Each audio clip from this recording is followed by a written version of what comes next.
แหมลักษณะหนึ่งนะเอาไฟล์เสียงไปทำไปปรับไปเปลี่ยนเป็นวิดีโอเอาไปออกทาง Facebook ของอาตมาภาพพระสาธิตธีระปัญโยนะ YouTube ของอาตมาภาพพระสาธิตธีระปัญโยตลอดจนถึงเพจ Facebook ของสถาบันธรรมาภิวัตน์ซึ่ง3 ช่องทางสุดท้ายทางหลังนี้ไม่ว่าจะเป็น YouTube ก็ดี Facebook ก็ดีแล้วก็เพจ Facebook ก็ดีท่านผู้ฟังสามารถไปติดตามรับฟังย้อนหลังตลอดจนถึงคัดลอกลิงก์ก๊อปปี้ลิงก์ส่งแชร์ไปให้กับญาติธรรมเพื่อได้ติดตามรับฟังกันได้แถมตัวนั้นผู้ฟังเฮาปะกันนะทุกวันอังคารในช่วงเวลาตั้งแต่ตี 4 ครึ่งไปจนถึง7 โมงแม่เจ้าปกติตี 4 ครึ่งตี 4จนถึงตี 5จนถึง7 โมงมี2 ช่วงเวลาแต่ว่าณขณะนี้เวลานี้วันนี้หลังจากสัปดาห์ที่แล้วหรือว่าวันอังคารที่แล้วก็มีการปรับเปลี่ยนเวลานะแบบนันสต็อป บ่มีการหยุดขั้นระหว่างกลางเริ่มตั้งแต่ตี 4 ครึ่งไปจนถึง7 โมงแม่เจ้าเรามีเวลาอยู่ด้วยกัน1 ชั่วโมงครึ่งท่านผู้ฟัง1 ชั่วโมงครึ่งกับ2 ชั่วโมงในวันนี้ปะกันในสถานการณ์การแพร่ระบาดของโรคโควิด -19 หรือว่าโควิด -19 เรื่องนี้ท่านผู้ฟังเฮาตระหนักได้นะตระหนักได้แต่ไม่ควรตระหนกประเดี๋ยวนี้มันตื่นตระหนกโลกตื่นตระหนกจากไหนจากข่าว ข่าวอะไรอย่างข่าวไทม์ไลน์หรือว่า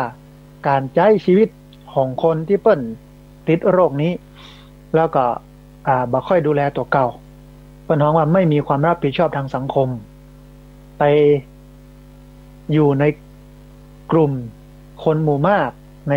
กิจกรรมการงานต่างๆบ่ว่าจะเป็นร้านอาหารสถานบันเทิงงานงานนี่ห้างสรรพสินค้าก็เอาไปแปดไปปานเปิ้น วันเดียวนี้ตื่นตระหนกกันโลกหลายคนหลายท่านคืออันหนึ่งมันอยู่ที่เฮาโดยท่านผู้ฟังเพราะโรคนี้บ่ใช่ว่าไปใกล้กันแล้วมันจะติดกันได้เลยง่ายๆเนาะมันก็ติดกันจากการทางเดินหายใจนะจากอันสารคัดหลั่งของเปิ้นที่มันออกมาเพราะฉะนั้นถ้าเฮาเนี่ยอย่างที่หมอที่สาธารณสุขเปิ้นแนะนำสวมหน้ากากอนามัยหรือว่าแมสให้เรียบร้อยอันล้างมือด้วยเจลแอลกอฮอล์ประจำปกไว้นะไปยุบหั่นกับนี่ก็ฉีดหรือว่าอันตาใส่แมสเนี้ยอย่างนี้มันก็ปลอดภัยท่านผู้ฟังแต่ว่าอันนึงก็คืออาจต้องระมัดระวังขึ้นนะถึงแม้ว่าจะป้องกันแบบลักษณะนั้นก็มีความเสี่ยงสูงในการจะไปติดบัดแต่บอกว่าก็บ่ต้องไปที่มันอึกระทึกคึกโคมที่คนมันนักคนมันหลายที่ชุมนุมต่างๆงดเว้นไว้เหี่ยก่อนก็ส่งผลกระทบพอสมควรในหลายมิติบอกว่าถึงวัดถึงวาถึงโรงหำโรงเรียนหลายด้านของสังคมเนาะไม่ว่าจะเป็นด้านศาสนากิจกรรมการงานต่างๆที่เกี่ยวข้องกับศาสนาไม่ว่าจะเป็นเอาตั้งแต่สวดมนต์ข้ามปีเอาตั้งแต่การตานข้าวจีข้าวหลามตานข้าวใหม่ตานหลัวหิงนาวพระเจ้าพดมาแผ่ววันนี้เนาะ กิจกรรมต่างๆก็ถูกงดถูกอย่างบางวัดใหญ่ๆเนี่ยกรุงเทพที่มีพระมีเณรอยู่หลายรูปหลายร้อยรูปเนาะเพิ่นกับปิดวัดมาให้ญาติโยมเข้าอย่างเงี้ยนี่คือผลกระทบในเชิงของเศรษฐกิจพ่อค้าแม่ขายสถานประกอบการธุรกิจต่างๆก็แยกกันไปตามๆกันเพราะว่าบ่มีลูกค้าแล้วก็ถูกสั่งปิดอันคนที่ทำงานรับจ้างมีเงินเดือนให้หยุดงานสถานประกอบการโรงงานอุตสาหกรรมให้หยุดก็ลำบากในเรื่องของการบ่มีการใช้จ่ายกระทบในเชิงของเศรษฐกิจแต่ว่ามันจำเป็นจะต้องพอกอยกันอันนี้มันเป็นภาพรวมทั้งหมดแต่ว่าโดยที่เราสามารถจัดการได้เนี่ยก็คือเรื่องของการมาดูแลตัวเก่าท่านผู้ฟังการสวมหน้ากากอนามัยการล้างมือด้วยเจลแอลกอฮอล์การป้องกันตัวเก่าเนี่ยทำได้ง่ายที่สุดแล้วก็ทำได้ด้วยตัวเองไม่ต้องไปรอไผส่วนมาตรการอื่นๆนั้นก็อยู่ที่ทางฝ่ายบ้านเมืองทางหน่วยงานที่รับผิดชอบกันไปที่จะต้องทำกันเอาละท่านผู้ฟังอู้กันพอสมควรกับเรื่องนี้ ก็ให้กำลังใจท่านผู้ฟังอย่างที่อาตมาภาพบอกว่าอันตระหนักได้แต่อย่าตระหนกเกินไปนะตระหนักได้แต่บัดต้องตระหนกถ้าตระหนกแล้วมันก็จะเปลี่ยนวิตกกังวลแล้วก็ให้กำลังอกกำลังใจสำหรับญาติโยมที่เปิ้นมาได้ไปทำการทำงานวันนี้ในจังหวัดภาคกลางส่วนใหญ่ไม่ว่าจะเป็นสมุทรสาครระยองอย่างตำบลนั้นนะจันทบุรีเนาะก็เปิ้นมีการประกาศล็อกดาวน์เนาะมาให้ออกจากบ้านเดียวคงจะมีเรื่องของตู้ปันสุกนะครับมามีเรื่องของการแจกจ่ายเข้าของสำหรับคนที่เปิ้นตกงานไม่ได้ทำงานอย่างเงี้ยนะทางวัดทางวาศาสนาก็จะเป็นที่เปิ้งทัดนี้ครูบาอาจารย์พระสงฆ์องค์สังฆเจ้าก็คงจะต้องไปดูสังฆทานที่มีอยู่เอามาแบ่งมาปันญาติโยมบางที่บางแห่งก็เปิดเป็นอันครัวเปิดเป็นโรงครัวสำหรับทำเป็นโรงทานเลี้ยงญาติโยมซึ่งที่บ่มีอาหารการกินลำบากในภาวะวิกฤตอย่างนี้เขาจะหันถึงบทบาทของพระสงฆ์เขาจะหันถึงคุณค่าของพระสงฆ์ในเชิงสังคม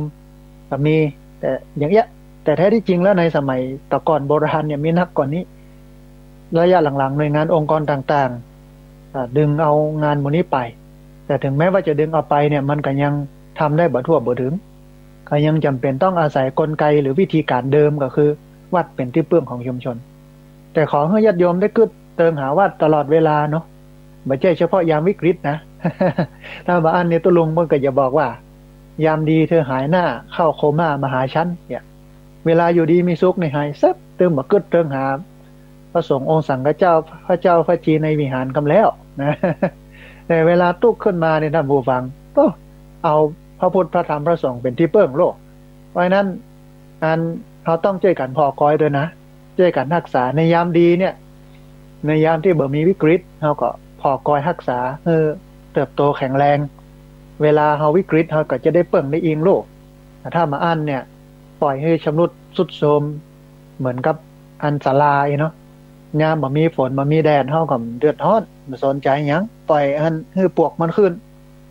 ปล่อยให้หลังคามันโผล่ แต่พอกองแดดมาแล้วบ่ฝนมาแล้วกะล่นเข้าไปในศาลาบกองล่นเข้าไปปุ๊บกันได้น้อยเดียวนะเพราะอย่างหลังคามันหัว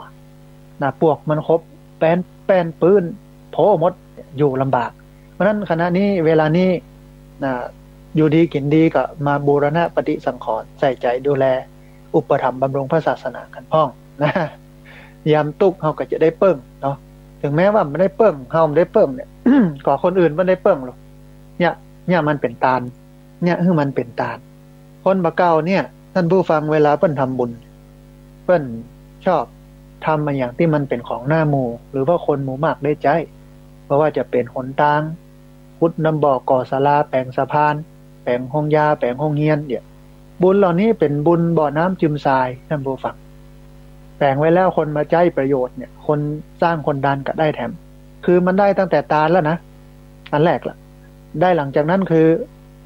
ประโยชน์ที่มันเกิดขึ้นกับผู้คนเนี่ยมันก็จะได้ต่อมาเรื่อยๆนะอันนี้เป็นบุญท่านผู้ฟังทั้งหลายได้ฟังเป็นอารัมภบทนะเบื้องต้นเพื่อนำเข้าสู่รายการวันนี้ท่านผู้ฟังจะขอเอาเรื่องความโคตรมาให้ท่านผู้ฟังทั้งหลายได้ฟังกันเพราะว่าพอกอยจากข่าวจากสื่อต่างๆแล้วเนี่ยหันว่าวันนี้ความโคตรหรือว่าโทสะหรือว่าปฏิฆะความคัดเคืองใจของคนจะมีสูงขึ้น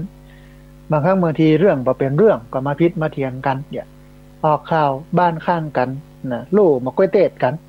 นะตีหัวกันจนถึงข้างที่ลงไม้ลงมือกับมาก้วยเตะกันเดียวนะมันเป็นเรื่องที่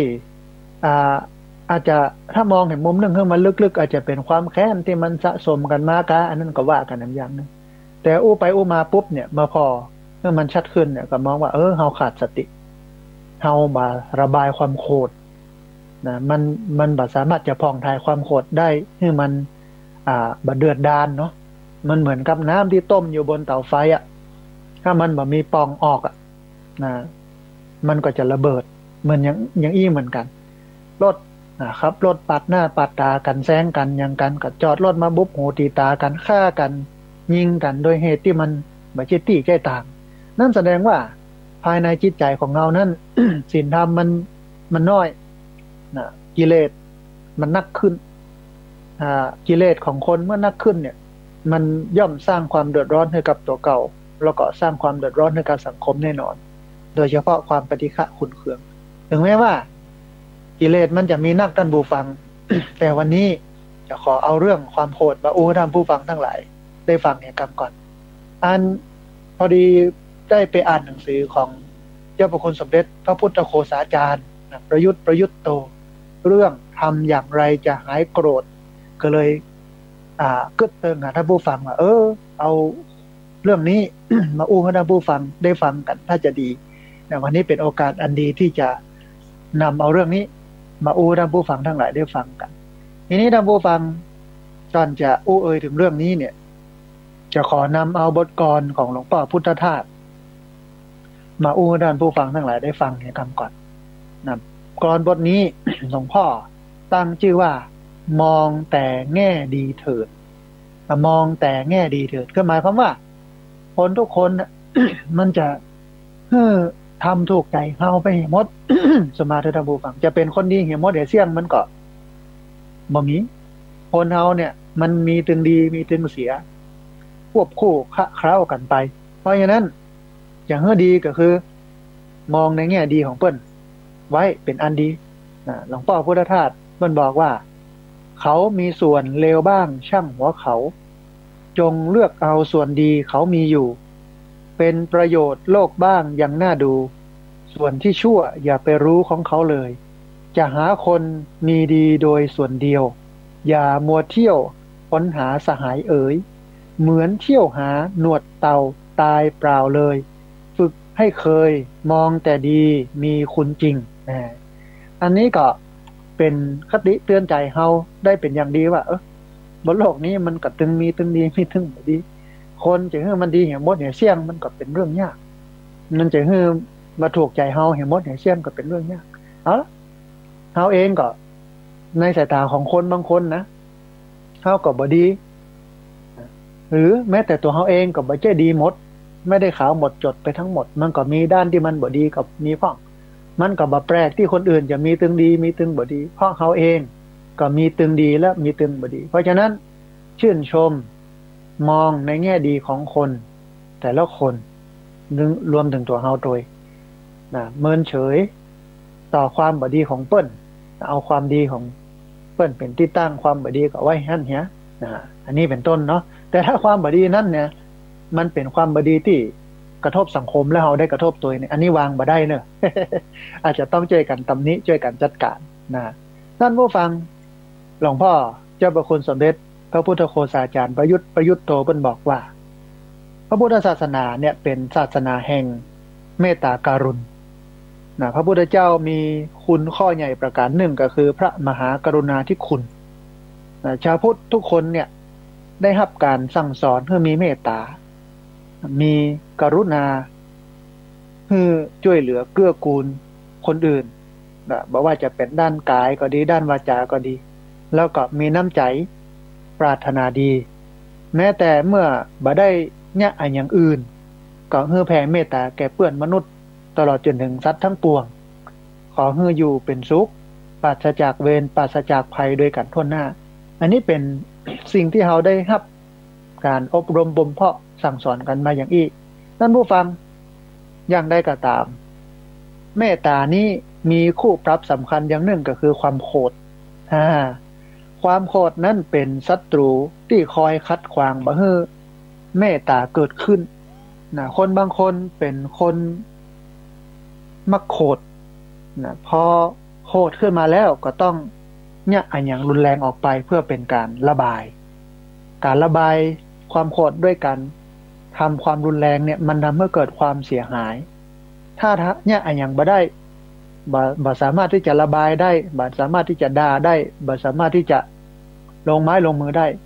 ก็จะงุดหงิดงุนง่านทรมานใจตัวเก่าความดันขึ้นบึดๆ ในเวลานั้นเนี่ยก็คือในเวลาที่โกรธอยู่เนี่ยเมตตามันลบหายบ่ฮู้ว่ามันไปซ่อนตัวอยู่ที่ไหนเฮโมเนเซียมอันที่แผ่เมตตาอันที่หยาดน้ อันที่อันอุทิศบุญนี่ไปทางใดเห็นบ่เห็นเสียงหมูมายอมปรากฏฮือหันนะส่วนความโกรธทั้งที่บ่ต้องการแล้วก็อยากจะให้มันหนีไปเนี่ยมันก็ยังเกิดแล้วก็มันก็ยังอยู่ในใจนะบ่สามารถจะหนีไปได้บางบางเตื้อท่านผู้ฟังเฮาก็ยังจนปัญญาบ่ฮู้ว่าจะขับไล่ใส่ส่งหรือว่ากำจัดความโกรธให้มันหมดมันเสี่ยงไปจากจิตจากใจไปได้อย่างไรอันคนโบราณเนี่ยท่านผู้ฟังเปิ้นหูใจแล้วก็เปิ้นก็หันใจคนขี้โคตรจึงพยายามช่วยเหลือโดยสอนวิธีต่างๆสำหรับระงับความโกรธวิธีเหล่านี้ท่านผู้ฟังมันมีประโยชน์บ่เฉพาะสำหรับคนมักโกรธเท่าอันแต่เป็นคติคือเป็นคำสอนเป็นแนวทางแก่คนทุกคนช่วยให้คนทุกคนเนี่ยไม่ว่าจะเป็นคนที่ชอบมักโกรธบ่มักโกรธก็ตามหันโทษของความโกรธแล้วก็มั่นในคุณของเมตตานักขึ้นอันนี้ เจ้าพระคุณสมเด็จพระพุทธโฆษาจารย์ประยุทธ์โตก็เลยเรียบเรียงมาเป็นข้อมีอยู่หลายข้อวิธีการระงับความโกรธนี่นะถ้าเรียบเรียงกันได้ก็ประมาณสัก10วิธีการบอกว่าเวลาตอนที่มีอยู่เนี่ยจะปอก่อถ้ำปอเขาก็ยกไปไว้ในวันอังคารหน้าถ้าปอก็ให้มันจบในอังคารนี้นะแล้วก็ท้ายของรายการประมาณสัก6 โมงเกิงก็จะเปิดสายให้ท่านผู้ฟังที่ฟังอยู่ทางบ้านได้โทรเข้ามาร่วมเอ่ยกันได้โทรเข้ามาร่วมแสดงความคิดความเห็นกันตัวในช่วงท้ายของรายการแต่ตอนนี้ฟังโทรมาเตือนเนอะ ท่านผู้ฟังวิธีการระงับความโกรธของเจ้าพระคุณสมเด็จพระพุทธโฆษาจารย์ที่ไปศึกษามาจากพระไตรปิฎกซึ่งเป็นคำสอนของพระพุทธเจ้าอันเจ้าพระคุณสมเด็จได้เรียบเรียงไว้หลายขั้นหลายตอนหลายวิธีการอันวิธีการที่1หรือว่าขั้นที่1เพิ่นบอกว่าคือเฮานึกถึงผลเสียของความเป็นคนมักโกรธคือเฮานึกถึงผลเสียของความเป็นคนมักโกรธอันขั้นแรกก็คือให้สอนตัวเก่าให้นึกว่าพระพุทธเจ้าของเฮานั้นทรงมีพระมหากรุณาธิคุณและก็ทรงสอนชาวพุทธให้เป็นคนมีเมตตาถ้าเฮามัวมาโกรธอยู่เนี่ยบระงับความโกรธเนี่ยก็เป็นการปฏิบัติตามคำสอนของพระพุทธเจ้าบ่ตามพระศาสดาบ่สมกับเป็นลูกศิษย์ลูกหาของพระพุทธเจ้าเพราะฉะนั้นจงรีบทำตัวให้สมกับที่เป็นศิษย์ของพระพุทธเจ้าแล้วก็เป็นชาวพุทธที่ดีด้วยกันระงับความโกรธอันท่านผู้ฟังแต่ว่าเนี่ยจะมีญาติโยมนักปฏิบัติธรรมเพิ่นมากราบนมัสการในช่วงปีใหม่มาตานสังฆทานไทยธรรมก็สนทนาธรรมกันไปเพิ่นก็บอกว่าอุ้ยชีวิตผมเปลี่ยนได้เพราะคำสอนของพระพุทธเจ้าคือแต่ก่อนเนี่ยไม่ได้สนใจหมู่นี้ก็ไปสนใจเรื่องอื่นๆแต่พอมาศึกษามาปฏิบัติแท้ๆปุ๊บชีวิตเปลี่ยนเลยจากคนขี้โกรธจากคนขี้ตุกก็กลายเป็นบ่ขี้โกรธขี้ตุกไปเป็นคนที่มีความสุขในระดับหนึ่งพอได้ปฏิบัติตามคำสอนของพระพุทธเจ้าแล้วการจะได้มาศึกษาและได้มาปฏิบัติตามคำสอนของพระพุทธเจ้าเนี่ยมันเป็นเรื่องยากเหมือนกับ100 คนจะได้สักคนหนึ่งมันเหมือนกับเศษธุลีปลายเล็บ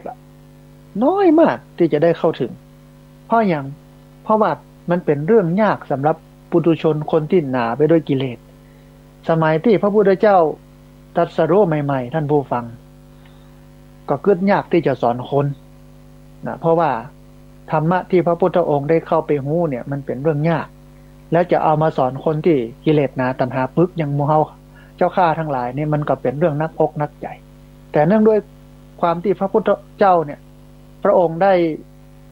เกิดมาเพื่อสิ่งนี้คือการศึกษาธรรมและเผยแพร่ธรรมมากไปกว่านั้นด้วยพระมหากรุณาธิคุณของพระองค์ด้วยความเมตตาของพระองค์เนี่ยก็เลยอดสละสอนเฮาถ้ามามีความเมตตาของพระพุทธองค์วันนี้เฮาเองก็บ่ได้ศึกษาคำสอน ศาสนาศิลปะวัฒนธรรมจารีตหินห้อยอย่างต่างๆก็บ่สามารถที่จะเกิดขึ้นได้เพราะนั้นในเมื่อพระพุทธเจ้าเป็นเก้าเป็นมูลของคนที่มีเมตตาเฮาเองซึ่งเป็นชาวพุทธท่านผู้ฟังเราจำเป็นจะต้องเจริญรอยตามพระพุทธองค์ด้วยการเป็นคนที่มีเมตตาถ้ามาอันเนี่ยพระองค์ก็อย่าบอกว่าไม่ทำตามคำสอนอย่าอ้อนฉันว่าอาจารย์ ในฐานะที่เขาเป็นพุทธศาสนิกชนเป็นคนที่ปฏิบัติตามคำสอนของพระพุทธเจ้าเพราะนั้นต้องระงับยับยั้งความโกรธไว้อันนี้ส่วนที่หนึ่งเนาะแต่มาหนึ่งก็คือพระพุทธเจ้าตรัสสอนว่าคนที่โกรธเขาก่อนนับว่าเลวอยู่แล้วคนที่บ่มีสติหูตันลงโคตรตอบเขาไปนะแถมก็เท่ากับสร้างความเร็วให้ยืนยาวเพิ่มมากขึ้นนับว่าเร็วนักไปกว่าคนที่โคตรก่อนนั้นแอมนะเพราะฉะนั้นเราอย่าเป็นทั้งคนเลวแล้วก็คนเลวกว่านั้น หมายความว่าคนโคตรถือว่าเป็นคนบดีอยู่แล้วปกติคนโคตรก็เป็นคนบดีอยู่แล้วถ้าเปิ้นโคตรแล้วเราไปโคตรเปิ้นแถมเขากับบดีก็เปิ้นไปแถมนะเพราะฉะนั้นเนี่ยเวลาเปิ้นโคตรเขาก็บ่โคตร เขาจะได้แบบเป็นคนบดีหลวงพ่อพุทธทาสอันได้คือข้อคิดเรื่องนี้นะว่าถ้างานมาเห่าแล้วก็อย่าไปเห่าตอบถ้ามาอ่านนี่ก็จะมีหมาเพิ่มขึ้นแถมตัวหนึ่ง ถ้าเปิ้นย่าเฮาโคตรย่าเฮาบ่พอใจก็อย่าไปโคตรอย่าไปบ่พอใจตอบถ้าบ่อ่านนี่เฮาก็จะเป็นคนที่เลวกว่าลักษณะนี้หลวงพ่อเพิ่นก็บอกว่าถ้าหมาเห่าแล้วจะไปเห่าตอบนะถ้าบ่อ่านนี่จะมีหมาเพิ่มขึ้นแถมตัวหนึ่ง อันหนึ่งท่านผู้ฟังสำหรับขั้นตอนที่หนึ่งนะก็คือพิจารณาถึงโทษนะนึกถึงผลเสียของความเป็นคนมักโคตรนะข้อแรกก็มองว่าพระพุทธเจ้านั่นพระองค์เป็นต้นหรือว่าเป็นรากเป็นเงาของความมีเมตตาเขาเป็นลูกศิษย์ของพระพุทธเจ้าเขาก็ต้องมีเมตตาตามอันที่สองคนมักโคตรเนี่ยเป็นคนบดีอยู่แล้วถ้าเปิ้นโคตรใส่เขาโคตรใส่เปิ้นเขาก็ซ้ำบดีไปแถมนะอันที่สามพระพุทธเจ้าทรงสั่งสอนต่อไปแถมว่าเขาโคตรมาเฮาบ่โคตรตอบไปอย่างนี้ฮ้องว่าชนะสงครามที่ชนะได้ยากเมื่อหูตันว่าคนอื่นหรือว่าแห่งฝ่ายหนึ่งเปิ้นขุ่นเคืองขึ้นมาแล้วเฮาก็มีสติระงับไว้ในใจบ่เคืองตอบจะชื่อว่าเป็นผู้ทำประโยชน์ให้แก่ทั้งสองฝ่ายก็คือช่วยไว้ทั้งเขาแล้วก็ช่วยไว้ทั้งเฮาเพราะฉะนั้นหลวงพ่อเจ้าพระคุณสมเด็จพระพุทธโฆษาจารย์บอกว่าเฮาอย่าทำตัวเป็นผู้แพ้สงครามเลยนะจงเป็นผู้ชนะสงครามแล้วก็เป็นผู้สร้างประโยชน์เถิดอย่าเป็นผู้สร้างความพินาศนะอันนี้ก็คือ3ข้อสำหรับขั้นที่1ในการระงับยับยั้งความโกรธก็คือการนึกถึงผลเสียของความเป็นคนมักโกรธอันแรกต้องนึกถึงความเป็นคนมักโกรธว่าจะมีผลเสียอย่างไรอันที่2ท่านผู้ฟังอันที่2หลวงพ่อเจ้าพระคุณสมเด็จพระพุทธโฆษาจารย์บอกว่าเราต้องพิจารณาโทษของความโกรธในขั้นนี้เนี่ยท่านผู้ฟังมีพุทธพจน์ตรัสสอนไว้นักหนาจารีเกี่ยวกับโทษของความเป็นคนขี้โกรธนะ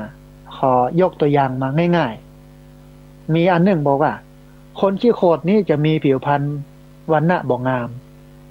คนขี้โกรธนอนก็เป็นตุกคนขี้โกรธบ่ฮู้เท่าทันว่า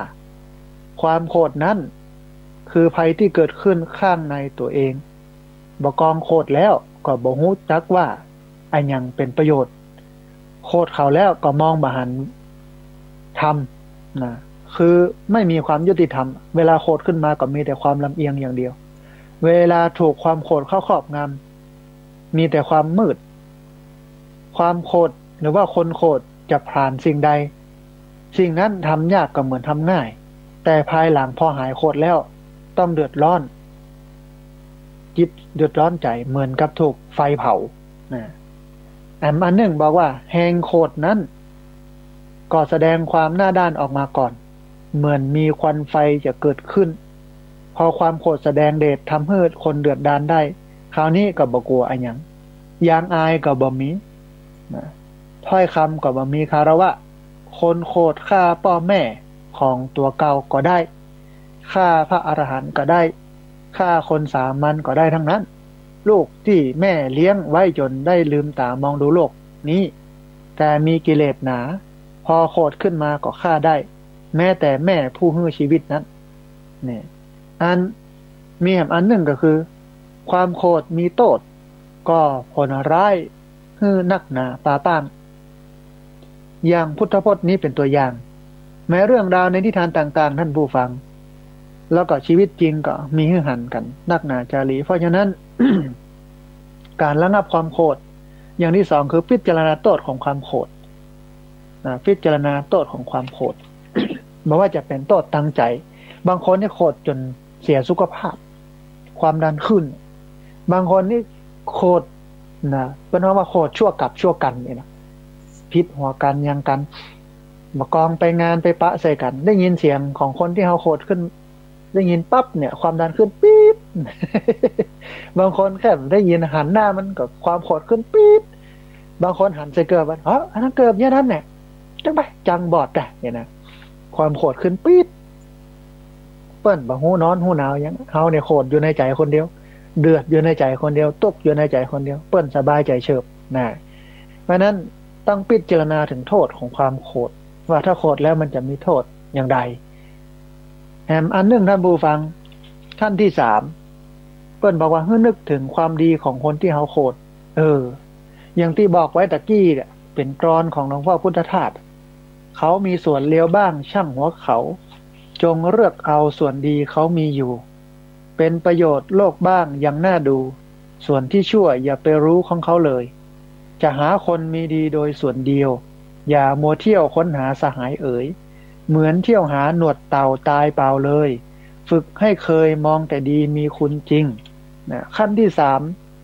เป็นการระงับความโกรธโดยการนึกถึงความดีของคนที่เราโกรธท่านผู้ฟังธรรมดาคนเท่านั้นเนี่ยว่าโดยทั่วไปแล้วแต่ละคนมันย่อมมีข้อดีพ้องข้อเสียพ้องนักพ้องน้อยพ้องจะหาคนดีครบถ้วนสมบูรณ์เป๊ะเป๊ะเป๊ะเนี่ยที่มันบ่มีข้อบกพร่องเลยเนี่ย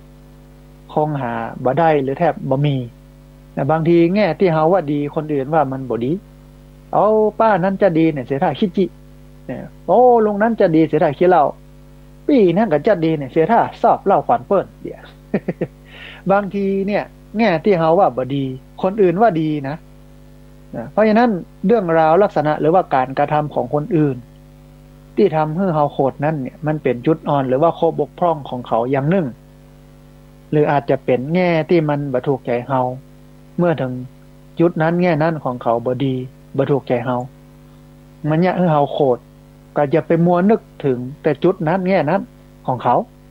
ก็หันไปมองในแง่ดีของเปิ้นพ้องเปิ้นก็มีดีในแง่อื่นคนบางคนเนี่ยเป็นคนที่มันความประพฤติทางกายเรียบร้อยดีโอ้กิริยาอย่างก็ดีแต่มันปากบ่ดี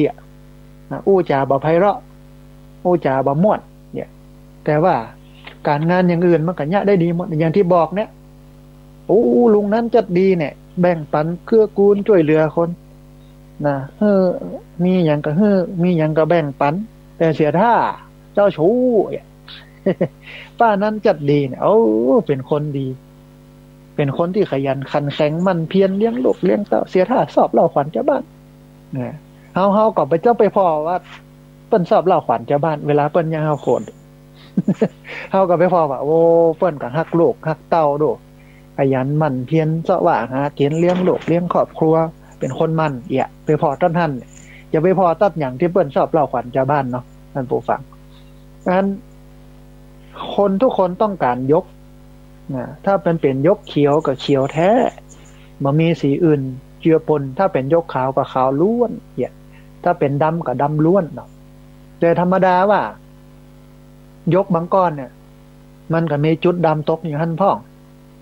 ผ้าบางผืนมันก็มีตำหนิอยู่หั่นน้อยนึงก็เฮาจะไปเอากับตำหนิตั้นหั่นอย่างเดียวนะเฮาก็เอาความงามทั้งหมดของผ้าเนี่ยมารวมกัน 100% 99พุ่นเนี่ยบ่ดีเปอร์เซ็นต์เดียวเนาะนั้นอย่าไปเอาจุดดำมาบังยกขาวยกขาวถึงชิ้นมีจุดดำน้อยเดียวนะเขาก็เอาแง่ดีของมันเอาความงามของมันเป็นตัวตั้งเพราะฉะนั้นเวลาเขาโคดเขาก็นึกถึงความดีของคนที่โคดนะจะไปนึกถึงความบดีของเปิ้นคนบางคนอย่างลูกเขามันก็น่าโคดนะมันก็มีดีอย่างหนึ่งแม่เขาก็น่าโคดแต่แม่เขาก็มีดีอย่างหนึ่งที่ทำดีกับเขาเนี่ยพี่เฮาน้องเฮาสามีเฮาหลายคนมันมีแง่ดีของมันหมดแต่เวลาโคดมาเนี่ยแง่ดีของคนมันหายหมดเพราะเฮาไปจับจ้องในแง่ที่มันบดีโลกเพราะฉะนั้นเวลาโคดขึ้นมาก็จำเป็นจะต้องมองแต่แง่ดีของคนที่เฮาโคดบ่าไปพอในแง่เสียของเปิ้นมันก็จะทำเมื่อเฮาระงับยับยั้งความโคดได้2ความโกรธนั้นก็จะลดลงอันนี้ขั้นที่3นะท่านผู้ฟังผ่านมา3ขั้นและวิธีระงับยับยั้งหรือว่าลดความโกรธขั้นแรกหรือว่าวิธีการแรกก็คือให้นึกถึงผลเสียของความเป็นคนมักโกรธอันที่2พิจารณาโทษของความโกรธว่าเวลาโกรธแล้วมันจะมีโทษอย่างไรความดันขึ้นกาเสียสุขภาพกาเป็นโรคประสาทกาหรือไปทำลายเข้าของกาไปความสัมพันธ์กระทบกระทั่งกาอย่างกาอันที่3นึกถึงความดีของคนที่เฮาโคด บางทีเปิ้นก็มีความดีของเปิ้นอยู่โลกมันไม่ใช่ว่ามีแต่ความบดีที่มันยังเฮาโคดอย่างเดียวเนี่ยอย่างขยม ที่อยู่กับอาตมาเนี่ยบางทีใจอย่างมันเนี่ย สมาธิธรรมผู้ฟังมันก็ บ่ค่อยทำให้มันถูกอกถูกใจมันมีข้อผิดพลาดบกพร่องบางอย่างแต่ความดีอย่างอื่นมันก็มีนักอยู่คนบางคนนะเพราะฉะนั้น ต้องพอแต่แง่ดีของคนที่เปิ้นทำเอาโคตรอย่าไปมองในแง่เสียของเปิ้นในขณะนั้นเพราะคนทุกคนมีทั้งดีทั้งเสียแต่ส่วนใหญ่เนี่ย เขามักจะไปพอแต่แง่บ่ดีอย่างเดียวแต่แง่ดีบ่ค่อยพอก็พอข่าวทุกวันนี่กะข่าวทุกเจ้าเนี่ยท่านผู้ฟังทุกเจ้าพระสงฆ์เขาเนี่ยข่าวดีๆทุกเจ้าทำดีไปเลอะบอกค่อยออกนะ พยายามเอาข่าวทุกเจ้าเมาเหล้าบ่นะข่าวทุกเจ้าบ่ดีบ่ต้องออก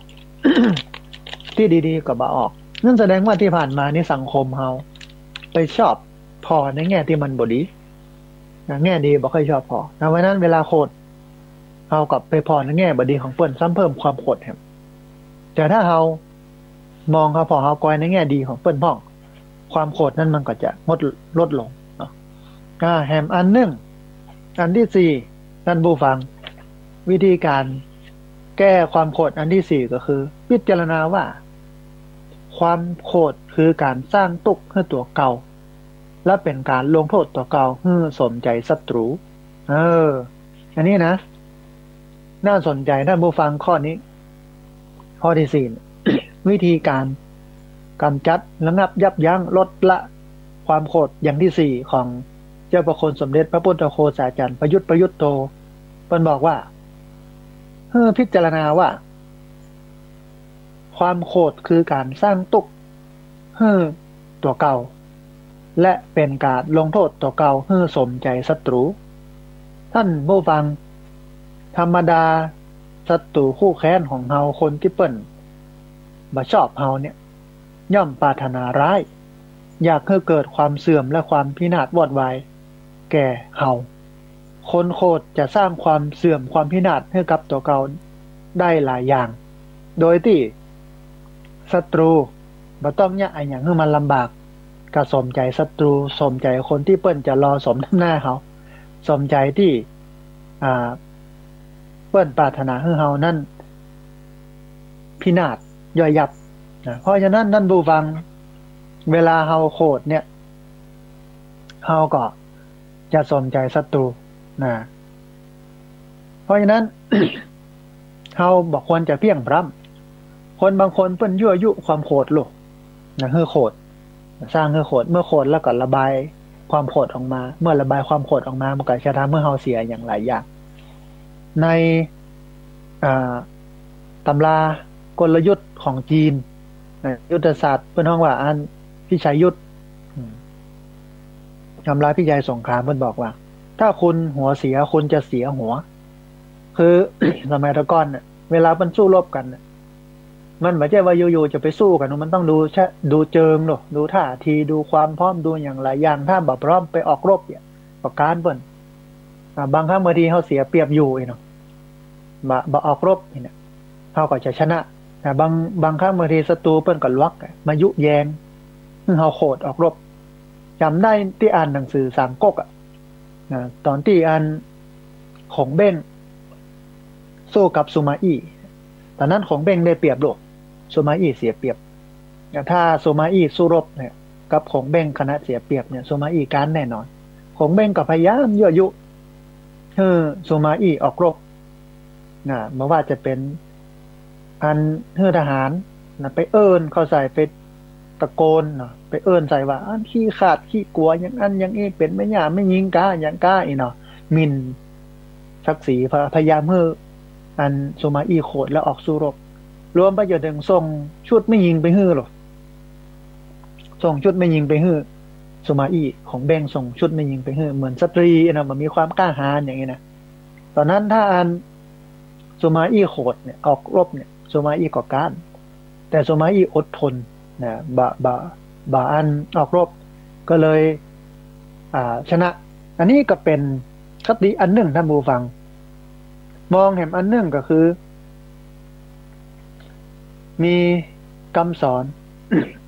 ของพระพุทธเจ้าที่อู้เรื่องนี้ไว้นะบอกว่าถ้าศัตรูทำตกที่ร่างกายของเฮาแล้วจะไหนเฮาถึงมาเกิดตกที่ใจของตัวเก่าซึ่งบ่ใช่ร่างกายของศัตรูสักน้อยนะความโคตรเป็นตัวตัดรากความประพฤติดีงามทั้งหลายที่เฮาตั้งใจรักษาเพราะฉะนั้นกลับไประงับยับยั้งความโกรธมาให้ความโกรธมันเกิดขึ้นเพื่อให้สมใจศัตรูอย่างนี้เป็นต้นเนาะท่านผู้ฟังข้อเนี้ยสำคัญอย่างที่เราให้ฟัง ถ้าเฮาโคตรเฮาก็จะเป็นทุกข์ถ้าเฮาบ่โคตรเฮาก็จะเป็นสุขรวมถึงคนที่เปิ้นปรารถนาให้ต่อเฮาคนที่บ่ชอบเฮาเนี่ยมันก็อยากให้เฮาพินาศวิธีการของมันก็ยั่วยุความโกรธนะแต่ว่าเนี่ยได้ไปอ่านเฟซของลูกศิษย์คนหนึ่งมันโพสต์เฟซน่าสนใจมันบอกว่าวิธีให้ของขวัญกับตัวเองที่ดีที่สุดคือทำให้ตัวเองมีความสุขคือพยายามทำให้ตัวเก่ามีความสุขเวลามีความสุขแล้วคนที่บ่ชอบเฮาเพิ่นก็จะเป็นคนตุกข์ของเปิ้นคนเดียวแต่ถ้าเฮาตุกข์เมื่อใดเนี่ยคนที่เปิ้นบ่ชอบเฮามันจะมีความสุขเพราะฉะนั้นเฮาบ่จำเป็นต้องไปยะอย่างเลยทำให้ตัวเก่ามีความสุขนี่นะวิธีการทำให้ตัวเก่ามีความสุขมันก็เป็นอันหนึ่งที่ทำให้คนบ่ชอบเฮาเนี่ยเปิ้นบ่ม่วนล่ะอย่างนี้เป็นต้นเนาะเพราะฉะนั้นท่านผู้ฟังข้อที่สี่ ในเรื่องของการระงับยับยั้งความโกรธก็คือพิจารณาว่าความโกรธก็คือการสร้างทุกข์ให้กับตัวเก่าและเป็นการลงโทษตัวเองเพื่อสมใจศัตรูเพราะฉะนั้นเนี่ยจงอยู่ให้ตัวเองเป็นสุขคนที่เปิ้นกึดหายกึดอย่างบดีกับเฮาเนี่ยมันก็จะบ่สมใจแต่ถ้าเฮาไปตกหลุมพรางเปิ้นไปโคตรนี่นะมันก็จะเป็นทุกข์นี้เนาะแถมอันหนึ่งอันที่ห้าท่านผู้ฟังนั่นบอกว่าพิจารณาความที่สัตว์มีกรรมเป็นของตัวเก่าพิจารณาว่าสัตว์ทุกตัวเนี่ยมีกรรมเป็นของตน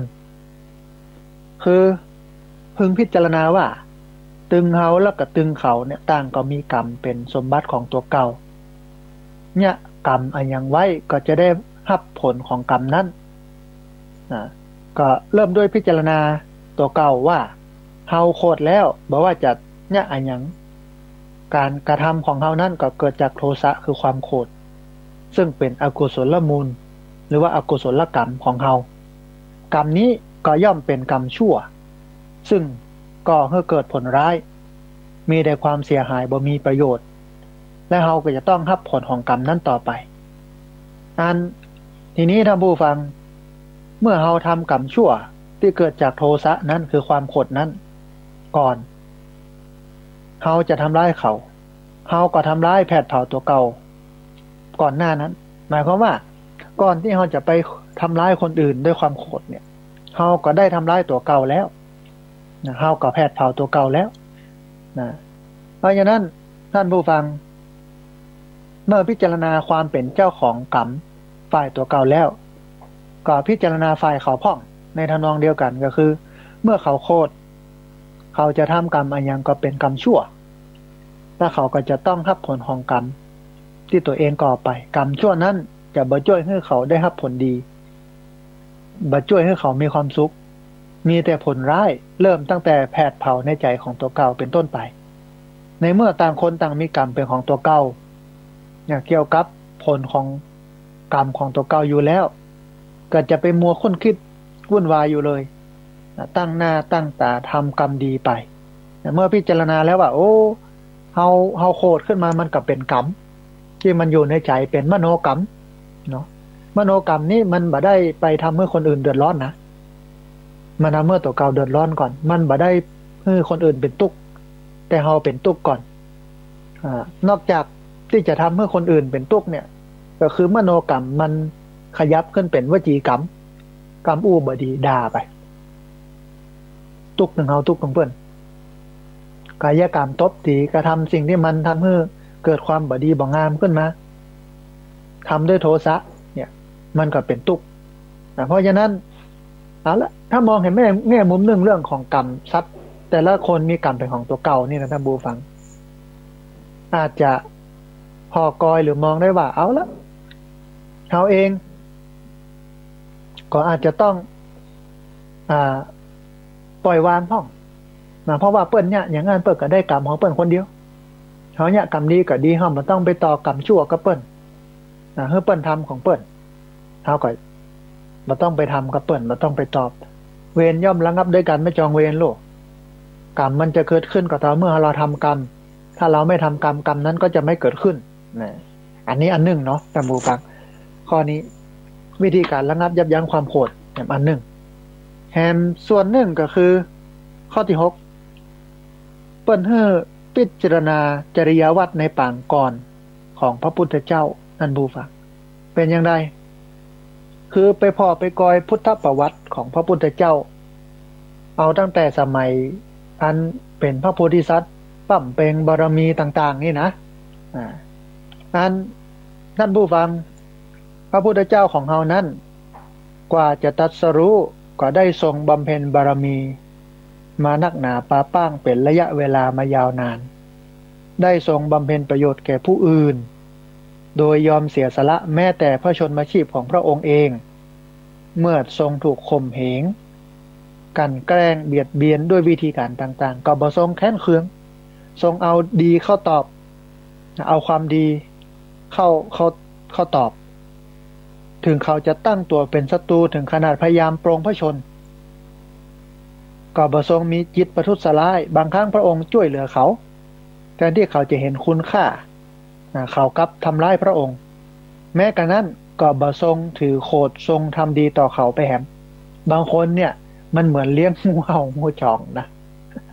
ทำคุณบูชาโทษทำคนบูชาโทษท่านผู้ฟังพุทธจริยาที่ว่ามานี่เนี่ยเป็นสิ่งที่มนุษย์ทั่วไปยากที่จะปฏิบัติได้แต่ก็เป็นแบบอย่างที่ดีที่ชาวพุทธควรจะนำมาระลึกถึงตักเตือนสอนใจตัวเก่าในเมื่อเราประสบเหตุการณ์ต่างๆว่าเอาละที่เราถูกกระทำอย่างนี้เนี่ยเมื่อเราเทียบกับพระพุทธเจ้าพระองค์ประสบมาหนักกว่าเราเนี่ยนับว่าเล็กน้อยเมื่อเทียบกับสิ่งที่พระองค์ได้พบได้เจอในเมื่อเหตุการณ์ที่พระพุทธเจ้าทรงประสบนั้นร้ายแรงเกินพระองค์ก็ยังทรงระงับความโกรธไว้ได้มีเมตตาอยู่ได้แล้วเหตุไฉนเรื่องเล็กๆน้อยๆอย่างของเราทีนี้เนี่ยซึ่งเขาเป็นลูกศิษย์ของพระพุทธเจ้าเขาจะระงับยับยั้งบ่ได้ นะมันต้องระงับยับยั้งให้ได้ถ้าเฮาบ่ดำเนินตามพระจริยวัตรของพระพุทธเจ้าก็น่าจะบ่สมควรแก่การที่อ้างเอาพระพุทธเจ้าเป็นศาสดาของตัวเก่าหรือว่าอ้างว่าเป็นชาวพุทธมองในมุมหนึ่งก็คือการที่เฮา ระงับยับยั้งความโกรธลงมาให้โกรธขุ่นเคืองอย่างนี้มันก็เป็นหน้าที่หนึ่งมันก็เป็นอัตลักษณ์หนึ่งเป็นคุณลักษณะหนึ่งก็แล้วกันของชาวพุทธที่ว่าเป็นคนที่ไม่ควรมักโกรธนะเป็นคนที่บ่ควรมักโกรธเป็นคนที่ควรสงบจิตสงบใจท่านผู้ฟังพุทธจริยวัตรเกี่ยวกับความเสียสละอดทนและกับความมีเมตตากรุณาของพระพุทธเจ้าอย่างที่อันมีบันทึกหรือว่ามีปรากฏไว้ในชาดกมีนักนาจารีหลายเรื่องแล้วก็ส่วนมากยืดยาวก็บ่สามารถที่จะนำมาเล่าในที่นี้ให้มันได้หมดได้เสียงก็ขอยกมาเป็นตัวอย่าง บางเรื่องบางอย่างนะที่มันชัดเจนแล้วก็เกิดขึ้นมาท่านผู้ฟังนะอันมีอยู่ครั้งหนึ่งพระโพธิสัตว์เกิดเป็นพระเจ้ากรุงพาราณสีมีพระนามว่าพระเจ้ามหาสีละวะสมัยนั้นนะก่อนที่อันพุทธกาลสมัยนั้นอำมาตย์คนหนึ่งของพระองค์ทำความผิดถูกเนรเทศแล้วก็ได้เข้าไปรับราชการในพระเจ้าแผ่นดินแคว้นโกศลอามาตย์คนนั้นเมื่อถูกเนรเทศจากอันแคว้นหนึ่งไปสู่แคว้นหนึ่งพอได้รับราชการแห่งแคว้นนั้นแห่งแคว้นหนึ่งก็โคตรโคตรเคืองเมื่อโคตรเคืองนี้ก็ได้ฮื้อโจรมาปล้นมาปล้นหรือมาลุกรานดินแดนของพระเจ้าศีลวะอยู่เป็นประจำบกองตำรวจทหารยับโจรได้พระเจ้าศีลวะก็ทรงสั่งสอนแล้วก็ปล่อยตัวไปเนี่ยอยู่อย่างเงี้ยเป็นประจำเมื่อปล่อยไปแล้วการอำมาตย์นั้นก็ส่งไปแถมส่งคนมาแถมนะบ่ยอมหยุดบ่ยอมยั้งส่งคนมาเรื่อยๆมาลุกมาลานมาทำให้เกิดความขุ่นเคืองอยู่เป็นประจำทีนี้ด้านโมฟังในที่สุดอำมาตย์ร้ายนั้นก็ใจเหตุการณ์เหล่านี้ยุยงพระเจ้าโกศลว่าพระเจ้าศีลวะเนี่ยเป็นคนอ่อนแอถ้าเรายกทัพไปรุกรานคงจะได้ยึดแผ่นดินของพระเจ้าศีลวะนี้ได้แน่นอนนะก็พ่อกะเขาส่งคนไปรังควานส่งคนไป ยึดแผ่นดินส่งคนไปยั่วยุจะได้ก็ตามมันก็ตอบโต้นี่แต่มาปอยับแล้วก็ส่งเฮากลับมาส่งคนของเฮาที่ไปรังควานมันปิกมานั่นแสดงว่ามันเก่งกว่าต่อเฮาลูกมันบ่มีกำลังปอที่จะมาสู้กับเฮาบ่กล้าเผชิญหน้าอีหรอกไม่กล้าประทะเนี่ยแสดงว่าเติงเวลาแล้วที่เฮาจะจัดการเติงเวลาแล้วที่เฮาจะเล่นงานหรือบุกไปยึดเอาดินแดนของอันพระเจ้าศีลวะเนี่ยมาเป็นของเฮาอันนี้อำมาตย์เปิ้นก็ยั่วยุทำบูฟังยุแยงแต่แข็งรั่วยั่วยุให้มันเกิดศึกสงครามนะให้เกิดเรื่องเกิดราวเพราะว่าความโหดความแค้นที่ถูกเนรเทศนะออกมาด้วยความโกรธที่มันเผาอยู่ในใจพยายามอันพระเจ้าผู้ของนครแคว้นโกศลพยายามบุกไปยึดกรุงพาราณสีท่านผู้ฟังหลังจากที่อำมาตย์นั้นมันยั่วยุพระเจ้าโกศลก็ทรงเชื่อ ก็เลยยกกองทัพเข้าโจมตีกรุงพาราณสีนะพระเจ้าศีลวะ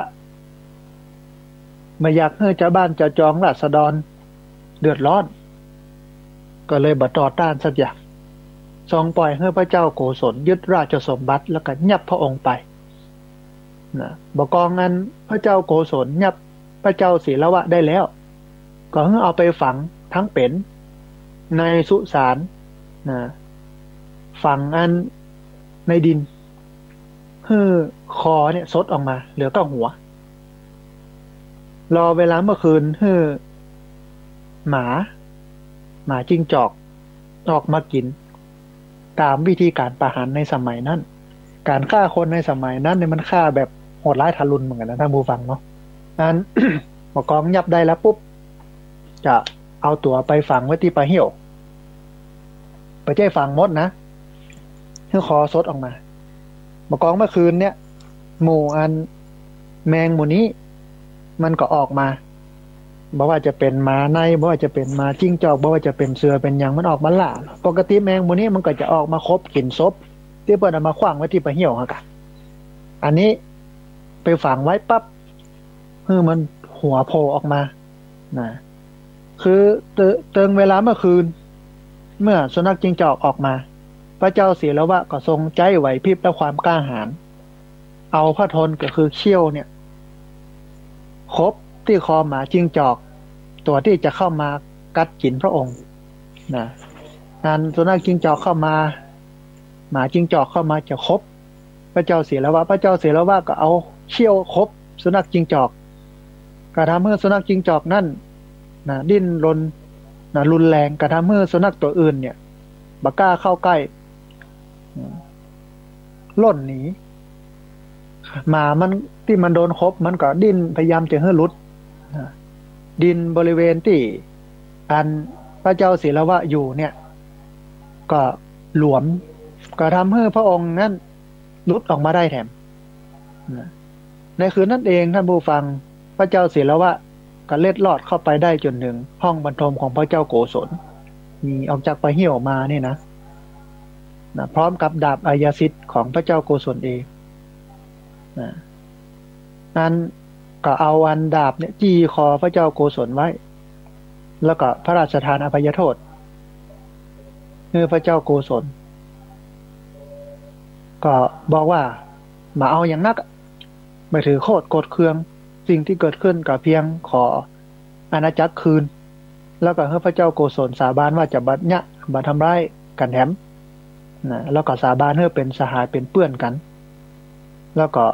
ส่งพระเจ้าโกศลเนี่ยกลับไปครองแคว้นโกศลตามเดิมนะ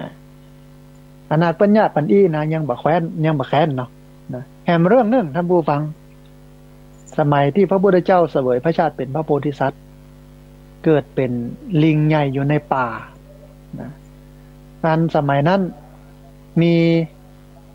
ชายคนหนึ่งตัวหางัวของตัวเก่าที่ลุดที่หนีเข้ามาในป่าแล้วก็ตกเหวขึ้นบ่ได้อดอาหารนอนอยู่หั่นผงาบพอดีในวันที่10คืนผ่านไปพระโพธิสัตว์ที่เกิดเป็นพญาลิงใหญ่นั้นก็มาพบมาปะก็เกิดความเอ็นดูสงสารจะช่วยให้ขึ้นจากเหวได้ต่อมานั่นผู้ฟังเมื่อพญาวานอนซึ่งเหนื่อยอ่อนจากการไปช่วยคนที่ตกเหวไปเสาะหางัวนี่นะ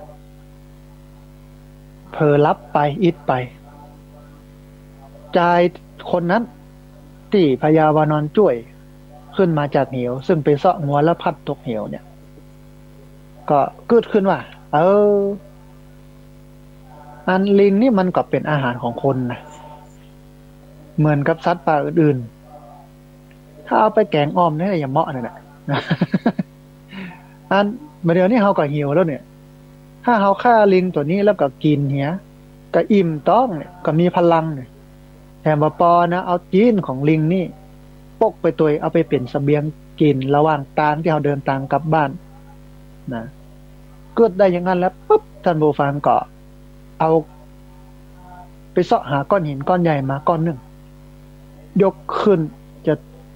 จ้องใส่หัวของพญาวานอนหรือพญาลิงนั่นนะเสร็จแล้วก็เข้าไปใกล้ๆกับกำหินบุบหัวพญาวานอนแบบอันพญาวานอนหรือว่าพญาลิงนั่นลิงหลวงนั่นบาดเจ็บแต่บ่ถึงตายนะบกองลิงโดนหินตุบหัวกับสะดุ้งตื่นขึ้นมาล่นหนีขึ้นบนต้นไม้พอกอยป้าใจคนนั้นด้วยน้ำตานองหน้าแล้วอู้กับป้าใจคนนั้นว่าเนี่ยบอกควรเนี่ยอย่างอีเนอะเป็นสิ่งที่มันบ่ดีถ้าเนี่ยอย่างอีเนี่ยมันถือว่าเป็นการทำร้ายมิตรเฮาอุตส่าห์ไปช่วยขึ้นมาจากเหวนะสู่ไปเสาะงัวสู่มันหลงเข้ามาในป่าสู่มาเสาะไปเสาะมาก็โอ้พระลาดตกลงไปในเหวไปยี่หลายวันกว่าจะฟื้นจะคืนข้าอุตส่าห์ช่วยขึ้นมาแล้วสู่มาจะฆ่าเราเนี่ยบัดท่าบ่ดีนะเห็นไหมหลังจากตำหนิติติงอย่างไปนักหนาจารีแล้วก็เกิดในใจว่า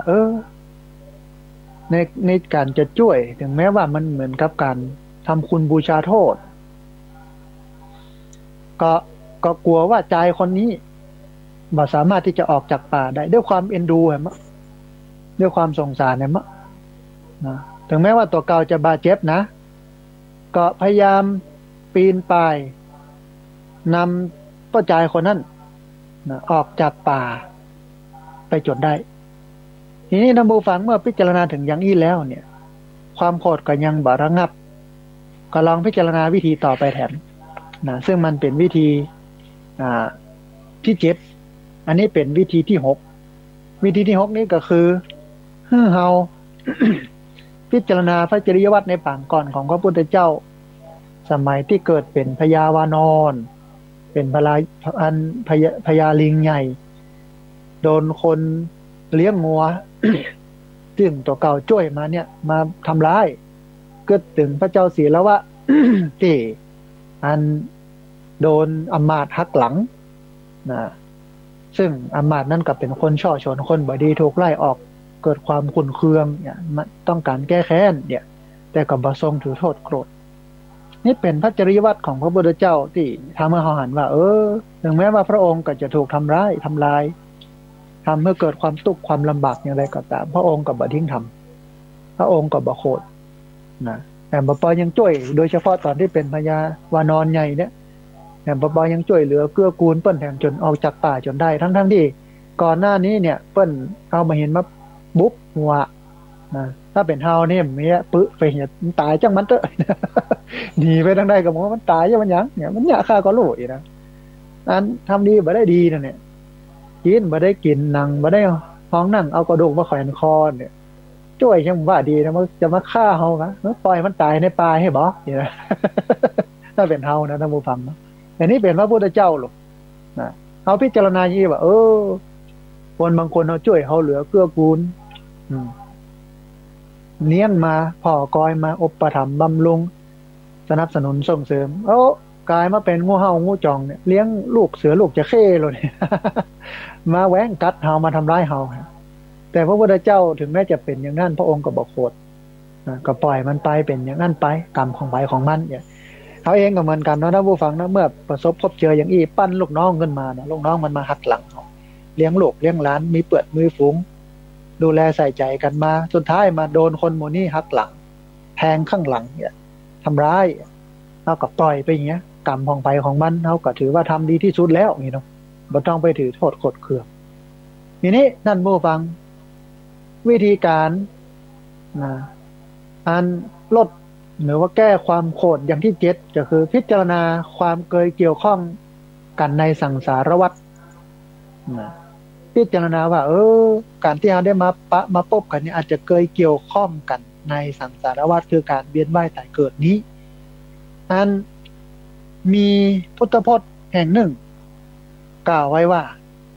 ในสังสาระก็คือการเวียนว่ายตายเกิดที่กำหนดจุดเริ่มต้นหาบ่ได้นี้สัตว์ที่บ่เคยเป็นมารดาบ่เคยเป็นบิดาบ่เคยเป็นบุตรบ่เคยเป็นธิดากันนั้นบ่ใช่หาได้ง่ายนะเมื่อเป็นอย่างนี้หากมีเหตุโคตรเคืองจากไขพึงพิจารณาว่าบุคคลคนนี้บางทีจะเคยเป็นมารดาหรือว่าเป็นแม่เป็นพ่อของเฮามาก่อนบางทีเป็นมารดานั้นรักษาบุตรไว้ได้ในท้องถึง10 เดือน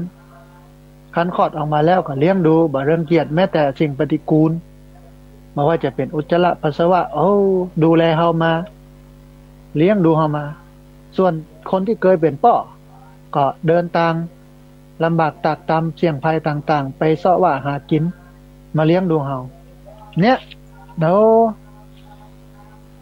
มันก็เกี่ยวข้องกันอยู่นะบอกว่าชาตินี้หรือว่าชาติที่แล้วนี่หรอเพิ่นเฮาพิจารณาอย่างนี้น่าจะเกี่ยวข้องในสังสารวัฏคนที่ทำเมื่อเฮาโคตรคนที่มาทำร้ายเฮา บางครั้งบางทีในชาติที่แล้วเพิ่นอาจจะเป็นพ่อเฮาเป็นแม่เฮาเป็นพี่เฮาเป็นน้องเฮาเนี่ยเพราะฉะนั้นมันก็เกี่ยวข้องกันอย่างนี้เมื่อเปิ้นยังเฮาโคตรแล้วก็ละวางความโคตรนั่นเหียบ่โคตรเปิ้นเนาะอันนี้อย่างที่7คือพิจารณาความเกี่ยวข้องกันในสังสารวัฏอย่างที่8พิจารณาอานิสงส์ของเมตตาท่านผู้ฟังอย่างที่8นี้เปิ้นเฮาพิจารณาอานิสงส์ของการแผ่เมตตาเป็นอย่างไรอันเจ้าพระคุณสมเด็จพระพุทธโฆษาจารย์เพิ่นบอกว่าธรรมะที่ตรงข้ามกับความโกรธก็คือเมตตาความโกรธนั้นมีโทษก่อผลร้ายนักหนาจารีฉันใดเมตตาก็มีคุณก่อให้เกิดผลดีมากฉันนั้นทีนี้เมื่อเป็นอย่างนี้ก็ควรที่จะระงับความโกรธเสียแล้วตั้งจิตเมตตาขึ้นมาแทนเมตตานั่นแหละช่วยกำจัดแล้วก็ป้องกันความโกรธไปในตัวผู้มีเมตตาย่อมสามารถเอาชนะใจคนอื่นซึ่งเป็นชัยชนะที่เด็ดขาดบักกับมับการแห่งกำหนึ่งคนที่ตั้งอยู่ในเมตตาเชื่อว่าทำประโยชน์ทั้งต่อตนเองและก็ต่อผู้อื่นนะเมตตาทำให้จิตใจมันสดชื่นผ่องใสมีความสุขดังตัวอย่างในที่แห่งหนึ่งพระพุทธเจ้าได้ตรัสอานิสงส์ของเมตตาไว้10 ประการนะคนที่มีเมตตาเนี่ยจะได้ประโยชน์จากความเมตตานั้น10 ประการก็คืออันแรกรับก็เป็นสุขบ่คิดหยังบ่กังวลว่าใครจะมาฆ่ามาอย่างบลอนรับได้อย่างสบายใจตื่นก็เป็นสุขรับก็เป็นสุขตื่นก็เป็นสุขรับอิ่มสบายตื่นมาก็สุขใจเพราะนอนเมื่อคืนสบายโลกบางคนเนี่ยนอนเมื่อคืนบ่หลับตื่นมาหงุดหงิด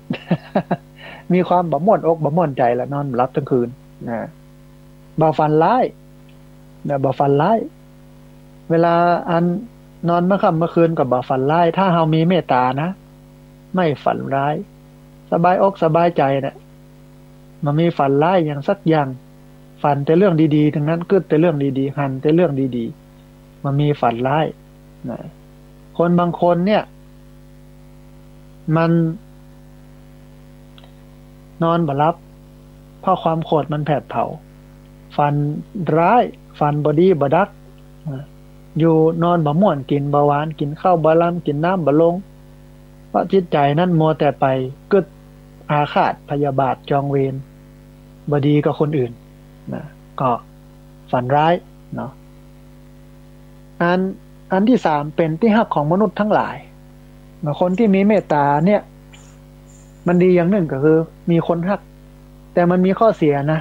ข้อเสียของการเป็นคนที่มีเมตตาก็คือบ่ค่อยมีไผเกรงใจ มันบ่ค่อยมีไผเกรงใจนะ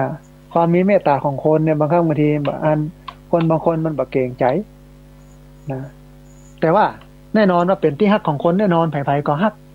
แต่ว่าบ่ค่อยมีคนเกรงใจอย่างมันหนึ่งก็คือเป็นที่ฮักของอมนุษย์ทั้งหลายตะกี้นี่เป็นที่ฮักของมนุษย์อันที่2เป็นที่ฮักของอมนุษย์คือ อะคือไม่มนุษย์ก็คือมนุษย์คือบัจใจมนุษย์ก็คือผีคือสางคือเพศคือสัมภเวสีในอย่างต่างๆเนี่ยกะเปิ้นก็จะฮักนะไปอยู่ที่ไหนจังใดนอกจากคนฮักแล้วผีสางเทวดาอสุรกายเพศสัตว์เดรัจฉานอย่างต่างๆก็จะฮักอย่างห่มโดยนะเพราะเป็นคนที่มีเมตตานอกจากนั้นเป็นเทวดารักษาเทวดาจะรักษาเทวดาจะคุ้มครองคนที่มีเมตตาไปที่ไหนทางใดกับมีเทวดาคอยคุ้มครองแห่มันนั่นคือไฟก็ดีปิดก็ดีแล้วก็สัตราก็ดีบักกัมกลายนะบ่ว่าจะเป็นไฟบ่ว่าจะเป็นปิดบ่ว่าจะเป็นอาวุธต่างๆบ่สามารถจะกั้มกลายอันนี้มีตึงอันเมตตามหานิยมก็บหาอุดในตัวเนี่ยนะการเมตตาเนี่ยดีที่สุดนะถ้าพอจากนี้แล้วเนี่ยพ่อมเจ้าธรรมดาเนี่ยคนทักคนโหมนอกจากคนทักแล้วมนุษย์สิ่งที่มันบาดใจมนุษย์ก็ยังทักแต่บปอสัตว์วุธไฟยาพิษต่างๆก็บกั้มกลายดกก็คือถ้ามองในแง่มุมหนึ่งเนี่ยไม่ใช่ว่าเปิ้นจะยิงบักเข้าฟันบักออกฟันบักเข้ายิงบักออกนะเปิ้นมาเนี่ยเพราะว่าเขามีเมตตาต่อเปิ้นหันเปิ้นก็เอ็นดูเนี่ยแทนที่จะมาเนี่ยมาทำกับมาเนี่ยบ่ทำสักคำนี่เนาะแต่มันหนึ่งก็คือจิตตั้งมั่นเป็นสมาธิได้เร็วเพราะว่าจิตเฮาปราศจากมละมนทินคือกิเลสอันได้แก่โทสะความโกรธปฏิฆะความขุ่นเคืองในใจ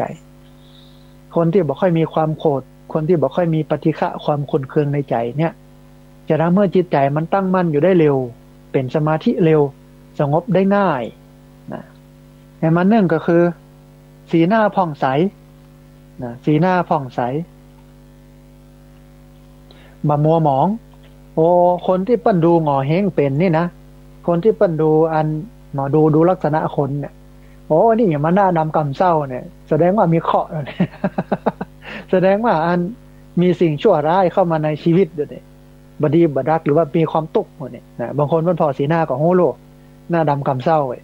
บางคนหน้าผ่องใสโอ้สดชื่นสดใสแต่มันก็สังเกตได้ง่ายนะเวลาเขาไปกราบไหว้ครูบาอาจารย์ที่เปิ้นเป็นนักปฏิบัติธรรมมันผ่องมันใสเข้าใกล้แล้วเห็นก็เป็นบุญตาสนทนาก็เป็นบุญปากอุปถัมภ์อุปถากก็เป็นบุญใจเห็นก็เป็นบุญตาสนทนาก็เป็นบุญปากอุปถัมภ์อุปถากก็เป็นบุญใจเปิ้นดีอย่างนี้เนี่ยเข้าใกล้เปิ้นแล้วรู้สึกอบอุ่นเปิ้นผ่องใสมีบารมีธรรมแต่คนที่บา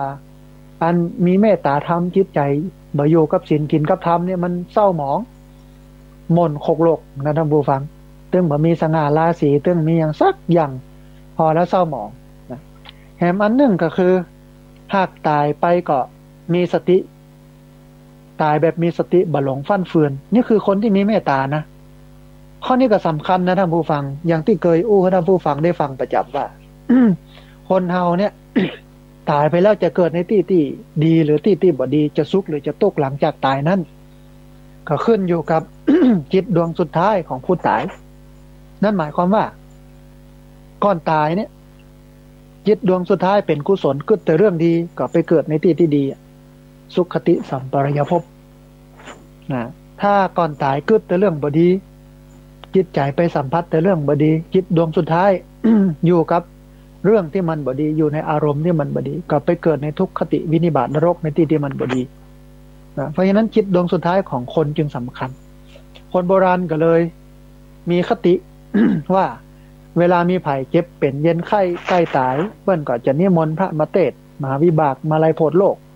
เพื่อให้คนคนนั้นสัมผัสกับธรรมเมื่อสัมผัสกับธรรมแล้วจิตใจก็จะเป็นศีลเป็นธรรมเมื่อจิตใจเป็นศีลเป็นธรรมแล้วเวลาตายไปก็จะได้ไปเกิดในที่ที่ดีนะแต่ ถ้ามันบ่สั่งสมมาเนี่ยมันก็บ่ตันมันจะเอาเฉพาะหน้านั้นก็เสี่ยงอยู่50-50แต่ถ้าสั่งสมมาตลอดเป็นประจำเนี่ยทำบุญสุนทานมามีจิตใจเมตตาบ่ผูกอันโคตรอาฆาตปล่อยวางได้นะเอ็นดูสงสารคนเนาะมันก็จะทำให้ตายแบบมีสติบ่หลงลืมนะไปเกิดในสุขติสัมปรายภพแน่นอนนะแถมอันหนึ่งท่านผู้ฟังซึ่งเป็นอานิสงส์ของการมีเมตตาก็คือเมื่อยังบ่ได้บรรลุคุณธรรมที่สูงกว่าย่อมเข้าถึงพรหมโลก นั่นหมายความว่าถ้ามีเมตตาถึงที่สุดแล้วอันบรรลุธรรมเป็นพระอริยบุคคลชั้นโสดาบันสกิทาคาอนาคาหรือพระอรหันต์ก็ตามตายในขณะที่มีเมตตาเต็มเปี่ยมเนี่ยเกิดเป็นพรหมนี่เป็นเทวดาชั้นสูงสุดละชั้นต่ำสุดคือภูมิเทวดานะภูมิเทวดา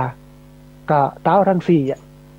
พรหมเทวดาคือรุกขเทวดาสันเจ้าติเจ้าตางเนี่ยที่เป็นเทวดาชั้นต่ำสุดที่อยู่ภาคพื้นดินนะแต่ว่าพรหมเนี่ยเป็นเทวดาชั้นสูงสุดเวลาเขามีเมตตาเขายังมีกิเลสอยู่บ่เข้าถึงซึ่งความเป็นพระยาบุคคลชั้นโสดาบันสกิทาอนาคาหรือแม้แต่อรหันต์ก็ตามเมื่อตายไปแล้วด้วยอานิสงส์ของการมีเมตตานี้ก็จะทำเมื่อเขานั้นได้ไปเกิดในพรหมโลก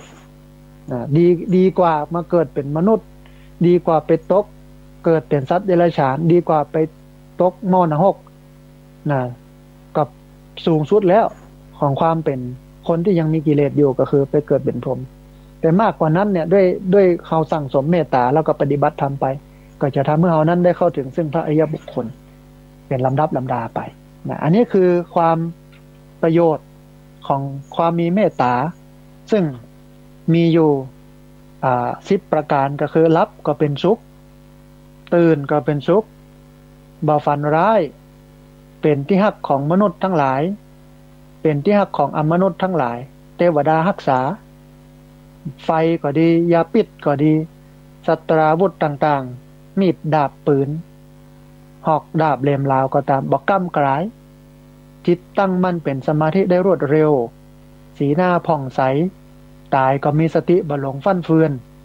เมื่อยังบ่บรรลุคุณธรรมที่สูงกว่าย่อมเข้าถึงพรหมโลกอันนี้ท่านผู้ฟังถ้าเฮายังเป็นคนขี้โคตรอยู่ก็นับว่ายังอยู่ห่างไกลจากการที่จะได้รับอานิสงส์เหล่านี้ ดังนั้นจึงควรพยายามทำเมตตาเพื่อเป็นธรรมะประจำใจให้จงได้โดยมันฝึกอบรมทำใจอยู่เสมอให้ใจมีเมตตาอันนี้คือขั้นที่8ท่านผู้ฟังคือพิจารณาถึงอานิสงส์ของความมีเมตตากายดามานั้นเป็นคนที่มีเมตตาผ่านมาแล้ว8ข้อท่านผู้ฟังอันนี้ไปพอวิธีการที่9ในการทำให้จิตใจมันสุขสงบมันบ่โคตรบ่เคืองเนาะระงับยับยั้งความโกรธออกจากจิตจากใจของเขาขั้นที่9ก็คือพิจารณาโดยวิธีแยกธาตุพิจารณาโดยวิธีแยกธาตุวิธีการข้อนี้นั่นเป็นการปฏิบัติใกล้แนววิปัสสนาก็คือเอาความรู้ทางวิปัสสนาเนี่ยมาใช้ประโยชน์ก็คือมองดูชีวิตนี้มองดูสัตว์บุคคลเฮาเขาตามความเป็นจริงว่าที่ถูกที่แท้แล้วเนี่ยมันก็เป็นเพียงส่วนประกอบทั้งหลายมากมายมาผสมจุ่มนุมเข้ากันเป็นตินเป็นตัวแล้วก็สมมติห้องกันไปว่าเป็นคนเป็นสัตว์เป็นฉันเป็นเธอเป็นเฮาเป็นเขาเป็นนายกเป็นนางขอเป็นพี่แดงเป็นไอ้มีเป็นลุงมาเป็นป้าปุดว่ากันไปนั่นผู้ฟังขั้นจะระบุชี้ชัดลงไปให้มันชัดว่าเป็นคนเป็นเฮาเป็นนายกเป็นนางขอก็บะปะบะปบมีแต่ส่วนที่เป็นธาตุแข็งพ่องธาตุเหลวพ่องเป็นรูปประขันธ์พ่องเป็นเวทนาขันธ์พ่องเป็นสัญญาขันธ์พ่องเป็นสังขารขันธ์พ่องหรือว่าเป็นวิญญาณขันธ์พ่องหรือเป็นอายตนะต่างๆบ่ว่าจะเป็นตาพ่องหูพ่องหูดังพ่องเป็นต้นทีนี้เมื่อพิจารณาตามความจริงแยกให้เป็นส่วนๆได้อย่างอี้แล้วเนี่ยเขาก็พึงสอนตัวเก่าว่านี่ละที่โกรธเขานะโกรธอะไรยังโคตรผมเขากะโกรธคนเขากะโคตรหนังเขากะโคตรเล็บเขากะโคตรกระดูกเขากะโคตรธาตุดินโคตรธาตุน้ำโคตรธาตุไฟโคตรธาตุลม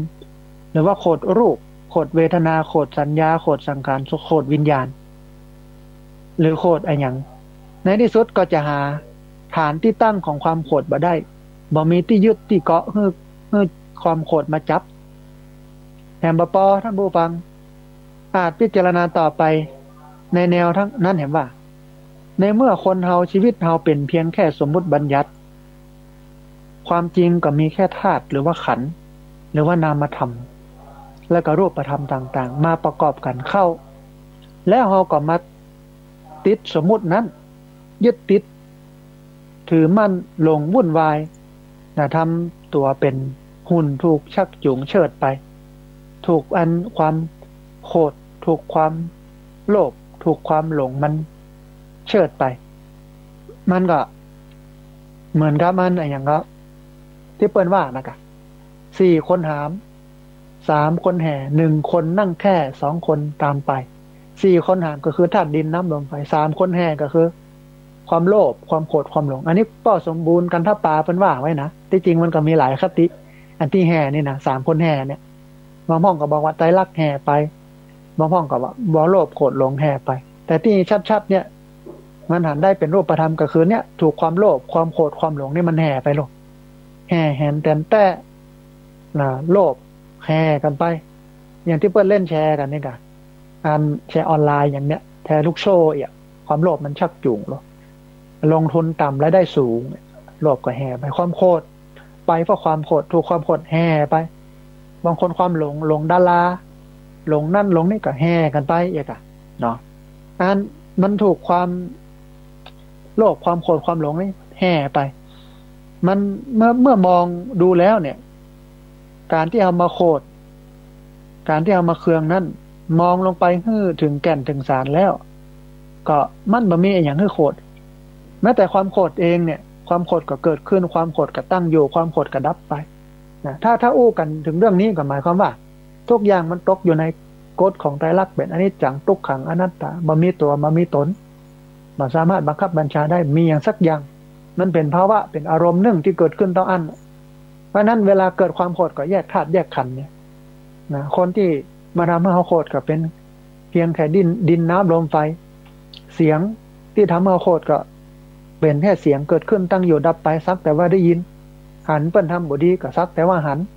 นะได้ยินก็สักแต่ว่าได้ยินสักแต่ว่าหันสักแต่ว่าได้ยินแล้วก็หันว่ามันเกิดขึ้นมันตั้งอยู่มันดับไปเป็นธรรมดาของมันอย่างนั้นบ่เที่ยงแต่แน่นอนบ่มั่นคงถาวรยืนยงยืนยาวนะเป็นแต่ธาตุทั้ง4ดินน้ำลมไฟอย่างนี้เป็นต้นเนาะเอาละขั้นสุดท้ายข้อสุดท้ายเป็นการระงับยับยั้งความโกรธหรือการเป็นการดึงความโกรธออกจากหัวอกหัวใจก็คือปฏิบัติทานก็คือการให้หรือว่าการแบ่งปันสิ่งของนะขั้นนี้เป็นวิธีการในขั้นลงมือทำท่านผู้ฟังเอาของตัวเก่าให้แก่คนที่เป็นปฏิปักษ์แล้วก็รับของปฏิปักษ์มาเพื่อตัวเก่าหรืออย่างน้อยอาจให้ของตัวเก่าแก่ฝ่ายเดียวก็ได้ถ้าจะให้ดีถึงขั้นด้วยมีปิยวาจาคืออู้จาดีอู้วาจาสุภาพเสริมไปด้วยก็ได้นะข้อนี้มันก็เป็นเรื่องที่จะทำยากหลายคนก็เกิดในใจว่าพระอาจารย์มันไม่ใช่เรื่องน้อยๆนะก็กล้าได้ยินเสียงมันความดันขึ้นแล้วแล้วจะไปหันหน้ามันแหมเอาของไปให้มันแหมแล้วเอาของมันมาให้เราแหมโอ้จ้ะนั่นเป็นเรื่องยากมากหันเกิบมันแล้วก็ของขึ้นแล้วเนี่ยความดันขึ้นบึดโอ้ยมันเกิบเนี่ยนั่นนี่นะแล้วโอ้โหจะให้เอาของไปให้มันแหมบ่ปอยังอู้ม่อนจาหวานใส่มันแหมนะนอกจากนั้นถ้ามันให้ของเอาของมันมาแหมนี่นะโอ้มันเป็นเรื่องยากแต่เขาอาจจะลืมคำสอนของพระพุทธเจ้าที่พระองค์ได้ตรัสไว้บอกว่าทะมโนปิโยโหติผู้ให้นะย่อมเป็นที่รักของผู้รับนะผู้ให้ย่อมเป็นที่รักของผู้รับนั่นหมายความว่าเวลาเราฮื้อไอ้อย่างเข้าไปเนี่ยคนที่เคยจังกันคนที่เคยเป็นศัตรูกันเมื่อได้รับไปบ่อยๆก็จะฮักเขาได้เหมือนกันมันเป็นอย่างนั้นนะ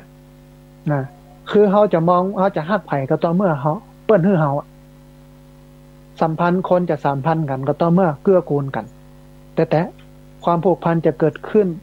ความฮักจะเกิดขึ้นก็จะเกิดจากการเกื้อกูลสัมพันธ์กันความเก่งอกเก่งใจกันรู้คุณค่ากันก็จะเกิดขึ้นจากเรื่องนี้ถ้าเราช่วยเหลือเขาฮื้อเขาก่อนเนี่ยเขาฮักเขาแน่นอน ทะทะมาโนปิโยโหติผู้ให้ย่อมเป็นที่รักของผู้รับอย่างที่เคยเล่าให้ท่านผู้ฟังทั้งหลายได้ฟัง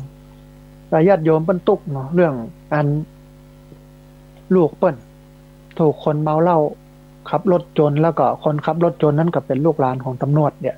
ดูเหมือนว่าคดีมันก็จะบิดพริ้วก็กลายเป็นประมาทร่วมแทนที่จะเป็นกันเกิดอุบัติเหตุด้วยกันเมาแล้วขับไปจนเปิ้นคนหนึ่งตายคนหนึ่งเจ็บนะท่านผู้ฟังอาตมาภาพก็ไปอู้ไปเอ่ยกับเจ้าหน้าที่เปิ้นก็เอาความสัตย์จริงเนี่ยก็บอกว่าเนี่ยถ้าละอ่อนพิษก็พิษไปเอาตามความเป็นจริงเอาความยุติธรรมถ้าเปิ้นบ่พิษก็ต้องให้เปิ้นได้รับการชดเชยเยียวยาที่มันถูกต้องเนาะแต่ที่ผ่านมาดูเหมือนว่าละอ่อนเนี่ยจะถูกทำให้เป็นคนพิษนะก็ต้องไปพิสูจน์กันสุดท้ายก็ไปพิสูจน์หลักฐานไปดูกล้องวงจรปิดไปอย่างต่างๆแปลว่าละอ่อนนั้นถูกเป็นคนถูกโดนโจรโดนอย่างแต้บ่พิษบ่ได้ตัดหน้าตัดตาบ่ได้อย่างสักอย่างนี่เนาะสุดท้ายเพิ่นก็ยอมรับความจริงกับมาดูแลกันมาใส่มาพอมากอยตามที่ควรจะทำตามทำนองของธรรมนะทีนี้ทางฝั่งของงานผู้ที่ได้รับการเยียวยาการช่วยเหลือจากอาตมาภาพในส่วนนี้โอ้เปิ้นบละบ่ลืมเปิ้นบละบ่ลืมปะที่ไหนยังได้ก็ไหวก็สามากินมาตาก่อนหน้านั้นบ่เคยสัมพันธ์กันเลยถึงแม้ว่าลูกเปิ้นจะมาเป็นลูกศิษย์เฮานะมาปฏิบัติธรรมมาช่วยเหลือกิจกรรมการงานวัดวาอารามโน่นนี่นั่นแต่พ่อแม่บ่ได้มาแต่เปิ้นฮู้ว่ามานะแต่พอได้ช่วยเหลืออย่างอีปุ๊บมีอย่างนี้บ่ขาดเลยนะเนี่ยทะทะมาโนปิโยโหติแหมคนหนึ่งท่านผู้ฟังโอ้เป็นคนขี้เหล้าก็กินเหล้าไปกินเหล้าบอดการเป็นไม่ยิงตัวนะกินจนบ่ไผบ่เอาไปอยู่ตูบคนเดียวไปอยู่ตูบคนเดียวเปิ้นเล่าให้ฟังว่าโอ้ลุกขึ้นมานี่ต้องจดวันละแก้วหนึ่งนี่หรอเหล้าขาวถ้าการบ่ได้กินเนี่ยมือสั่นดังไฟนึ่งข้าวบ่ลุกบางวันกินนักลำใบมื้อนึงให้ข้าวไหม้หมดเพราะเมารับขำอันมื้อนึงให้ข้าวอันจนกระทั่งมีอยู่วันหนึ่งป่วยนอนบ่สบายโทรมอยู่ที่ตูบหั่นตึงมีไผมาพอมากอยแต่โชคดีที่ปี้มาพอปี้มาปะเข้าใส่ก็เดือดเท่าปี้แหละว่าอันสูข้าเป็นคนนะไม่ใช่หมูใช่หมานั่นจะมาละมาขวางมาทิ้งยังไงน้องถึงคนนี่ตึงมาพอมากอยอย่ารอดตายเป็นซบเป็นซากมาแข่งกระด้างนี่ก่อนการถึงจะมาพออีเนาะปี้ก็บอกว่าก็พอสภาพสูกะพอตัวสูเนี่ยตัวกะเนี่ยอย่างอี้ไผ่จะไปหักไผ่จะไปพ่อไผ่จะไปก่อยอันด้วยกรรมโอ้ของปี้อย่างเงี้ยก็เลยทำให้กึดได้ว่าแต่มันย้อนเฮาเนี่ยตัวอย่างอี้เนี่ยไผ่ถึงเอาเฮาสักคนเพราะนั้นมาได้ละเฮาต้องเปลี่ยนตัวใหม่นี่หรอโยมคนนี้เป็นเอาวิกฤตมาเป็นโอกาสเอาความผิดพลาดมาเป็นการแก้ไขก็เลยตัดสินใจจะเลิกเหล้าแล้วบอกว่าเนี่ยอย่าใดเนี่ยตอนนั้นอาตมาภาพอันทำงานด้านการรณรงค์งดเหล้าต้องการให้ญาติโยมลดอบายมุขนี่ล่ะลดเหล้าในงานศพงานบุญต่างๆงานวัดงานวาบอกควรจะมีเพราะการดื่มเหล้าเนี่ยมันเป็นอบายมุขมันผิดศีลผิดธรรมอีเนาะโทษมีหลายอย่างเหมือนที่พระเจ้าได้ตรัสไว้ทีนี้เมื่อเปิ้นฮู้ว่าอาตมาภาพทำงานด้านนี้ก็ไปจวนโมเลยไม่ใช่มาคนเดียวนะจวนโมมา3คน4คนรวมตึงเปิ้นเหรอได้มา4คนเรียบเรียงสมาชิกมาโปรดต่อมาวันนั้นก็มาไม่แรงแล้วหรอ แต่ละคนเนี่ยเมาเหล้ามาหรอกเตียวเข้าวัดมาหมาเฮาอั้งกันนั่งทำวัดอยู่ในศาลาอยู่ในวิหารทำเสร็จแล้วอย่างแล้วมาถึงปุ๊บบางพ่องกราบบางพ่องก็อันกราบก็บ่พร้อมกันนะต่างคนต่างกราบบางพ่องกราบก็โมบอยู่หั่นบ่ล้อมลุก บางพ่องก็สวดอันอรหังสัมมาห้องอิติปิโสเอากันไปเสร็จแล้วก็มาบอกว่าอันพระอาจารย์หมู่ผมเขานี่หมู่ข้าเจ้าเขานี่ทั้งหมด4คนนี้จะมาตัดเหล้านะเนาะก็เลยบอกโยมจะมาตัดเหล้านี่ตอนนี้โยมกินมาก่อนกินมาพ่องน้อยนึงเนาะ สาบขี้หาดตึงเนี่ยดูจากสภาพนี่มันบ่น้อยละงานนี้นะมันนักแล้วเนี่ยก็เลยบอกว่าโยมวันนี้บัดตาเตื้อมันวันบ่ดีหรอกอันวันผูกใกล้มาหรือวันไหนที่สว่างเมาแล้วมาถ้ามาตอนเมานี่มันคาถามันจะเสื่อมโลกมันจะตัดได้นะหรอมันต้องมาตอนสว่างนี่นะแล้วก็ปากันไปปิกไปนะก็จะปิกเนี่ยโอ้พี่ล่ำพี่ลายกันอยู่นะขี้เหล้าเราทำโบวังถ้ามันเมาถ้ามันได้มาหวานแล้วมันถึงวุ่นวายนะ กว่าจะจุออกวัดได้เนี่ยปวดโตนะจนพอได้ให้คนไปส่งนะเสร็จแล้วได้สักบางหนึ่งมาอันจากสี่หายไปคนหนึ่งเหลือสามสามคนนี่ถ้าจะเอาแต้เนาะก็อันมีการสมาทานศีลปฏิญาณตนเสร็จแล้วก็เอาหมอมาดูตรวจเช็คสุขภาพเพื่อกินสมุนไพรมีชุมชนบำบัดเจ้าบ้านเจ้าจองพี่น้องเพื่อกำลังใจช่วยกันพ่อกันก้อยเภสัชบำบัดเพื่อกินยาสมุนไพรกินยาระงับเหล้าพ่องนี้ระงับประสาทพ่องความอยากพ่องธรรมะบำบัดเพื่อนั่งสมาธิมีจิตใจมั่นคงเพื่อกำลังใจกัน3 เดือนท่านผู้ฟัง3 เดือนคนที่เป็นไม่ยิงเนี่ยเลิกได้ แต่2 คนนะปิกไปกินปิกไปกินได้สว่างกับตายไงแล้วคนที่เลิกได้เนี่ยหลังๆมาก็อันเปิดบ้านตัวเก่าเป็นอันที่บำบัดคนติดเหล้าเพราะแกบอกว่าหูหมอกหมดท่านพระอาจารย์คนที่เหล้าเนี่ยมันเป็นอย่างไรมันต้องการกินเวลาไหนซื้อนมซื้ออย่างไปตึกมันอย่างมันมีเพื่อนเปิ้นก็เข้ามามารับการบำบัดที่บ้านเปิ้นนั่นนะ แต่มันก็เป็นเรื่องอันตรายอาตมาก็เลยคือหมอไปพอตัวอย่างตัวช่วยกันดูเองอะทีนี้ปะกันที่ไหนเนี่ยท่านผู้ฟังไปตามกาดตามลีอันคนนักบัลนักก็ยังบะตามฝนตกตีแปะแจะบะแจะจื้นบะจื้นนะอาตมาภาพไปนะเปิ้นหาเนี่ยเปิ้นอย่ามากราบกรุงดินกรุงทรายนะเปิ้นก็บอกว่าเหมือนตายแล้วเกิดใหม่เหมือนพระอาจารย์ได้มาช่วยชีวิตเพราะฉะนั้นเนี่ยการที่จะทำให้คนฮักท่านผู้ฟังพระพุทธเจ้าได้ตรัสไว้ว่าทัทะมโนปิโยโหติผู้ให้ย่อมเป็นที่รักของผู้รับเหมือนกับอันวิธีการระงับความโกรธของเจ้าพระคุณสมเด็จพระพุทธโฆษาจารย์ข้อสุดท้ายข้อที่10นี่บอกว่าฮือเปิ้นนอกจากฮือแล้วอู้ดีกับเปิ้นถึงเปิ้นจะอู้บดีก็ตาม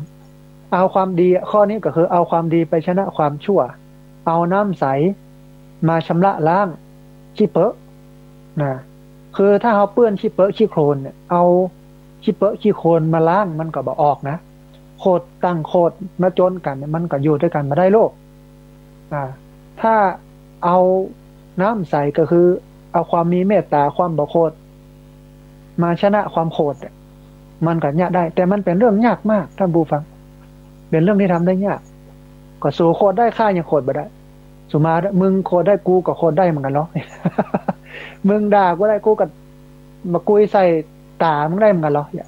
คนเรามันเป็นอย่างนั้นดูเพราะความโกรธนั้นอาหารของความโกรธนั่นคือการแสดงออก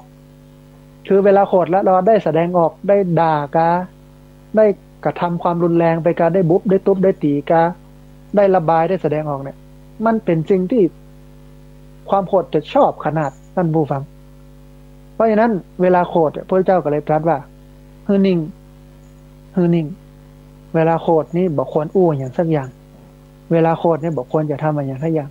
เพราะเมื่ออู้เมื่อทำบนฐานของความโกรธแล้วสิ่งที่อู้ที่ทำนั้นล้วนเป็นสิ่งที่เป็นโทษทั้งต่อตัวเก่าและต่อคนอื่นทั้งนั้นทั้งต่อตัวเก่าแล้วต่อคนอื่นทั้งนั้นเพราะฉะนั้นฮือนิ่งไว้มากกว่านั้นก็คือพยายาม